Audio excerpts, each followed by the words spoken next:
మన దేశంలోని నివాసం ఉండే ప్రతి పౌరునికి కూడా ఆధార్ కార్డ్ అనేది తప్పనిసరి. దీంతోనే చాలా పనులు ముడిపడి ఉంటాయి. ముఖ్యంగా గవర్నమెంట్‌కి సంబంధించిన ప్రతి పనికి కూడా ఆధార్ కార్డ్ తప్పనిసరిగా కావాల్సి ఉంటుంది.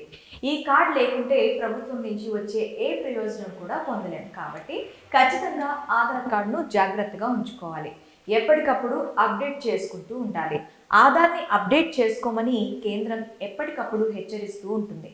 ఆధార్ కార్డ్ని రెగ్యులర్గా అప్డేట్ చేసుకోవడానికి unique identification authority of India ఉచిత అప్డేట్ సర్వీసులని అందించింది. ఈ క్రమంలోనే యుఐడిఐఏ కీలక అలర్ట్ జారీ చేసింది. ఆధార్ కార్డు విషయంలో అందించే ఉచిత సేవలు సెప్టెంబర్ 14వ తేదీన ముగుస్తాయి.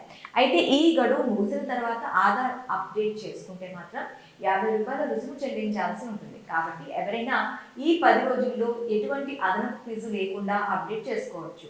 ఆధార్ కార్డ్ కలిగిన ప్రతి ఒక్కరూ కూడా ఖచ్చితంగా 10 సంవత్సరాల తర్వాత అప్డేట్ చేసుకోవాలని యుఐడిఏఐ సూచించింది. అందుకు అనుగుణంగా ఆధార్ అప్డేట్ కోసం గతంలో ₹50 ఛార్జీని విధించేది. తర్వాత దానిని ఎత్తివేసి ఉచిత అప్డేట్ సర్వీస్ను అందించింది. అయితే ఈ ఉచిత ఆధార్ అప్డేట్ సర్వీస్కి మాత్రం గడువు పెట్టింది. ఇక ఈ గడువు ఇప్పుడు సెప్టెంబర్ 14వ తేదీతో ముగుస్తుంది. ఒకవేళ మీరు మీ ఆధార్ అప్డేట్ను ఫ్రీగా చేసుకోవాలి అనుకుంటే ఈ 10 రోజుల్లోపే చేసుకోండి. లేదంటే తర్వాత ఖచ్చితంగా ఫీజు చెల్లించాల్సి ఉంటుంది. ఆధార్ అప్డేట్ను ఆన్లైన్లో సింపుల్గా చేసుకోవచ్చు. ముందుగా మీరు unique identification authority of India అధికారిక సైట్ని సందర్శించాలి.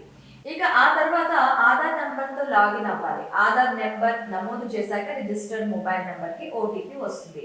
ఆ ఓటీపీ ద్వారా లాగిన్ కావాలి. ఇక మీరు లాగిన్ అయిన తర్వాత మీ అడ్రస్ ఇతర వివరాలు సరిగ్గా ఉన్నాయో లేవో ఖచ్చితంగా చెక్ చేసుకోవాలి. అందులో మీ లేటెస్ట్ అడ్రస్ను నమోదు చేసుకున్నప్పుడు దానికి తగిన డాక్యుమెంట్ను అప్లోడ్ చేయాలి. ఇక అలా చేసిన తర్వాత వివరాలు మరోసారి చెక్ చేసుకుని సబ్మిట్ చేసుకోవాలి. తర్వాత యుఐడిఐఏ మీ వివరాలు పరిశీలించి అప్డేట్ చేస్తుంది. కాబట్టి ఎవరైనా ఇంకా ఆధార్ కార్డ్ అప్డేట్ చేసుకోకుండా ఉంటే త్వరగా వెళ్ళి చేసుకోవడం మంచిదని నిపుణులు అభిప్రాయపడుతున్నారు.